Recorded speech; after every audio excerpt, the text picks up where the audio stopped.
সবাই তো চলে আসলাম নতুন আরেকটা ভিডিও নিয়ে। আজকে আমি খাবো হচ্ছিল আস্ত হাঁস ভুনা, আর এটা মাটন লেগ রোস্ট আর দেশি মুরগি।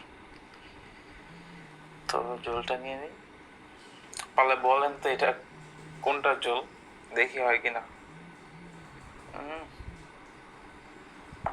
অনেক ভালো হয়েছে। চলো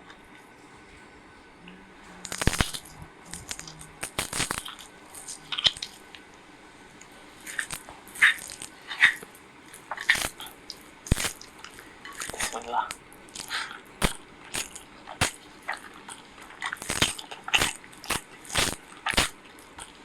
বলেন তো কোনটা ঝোল।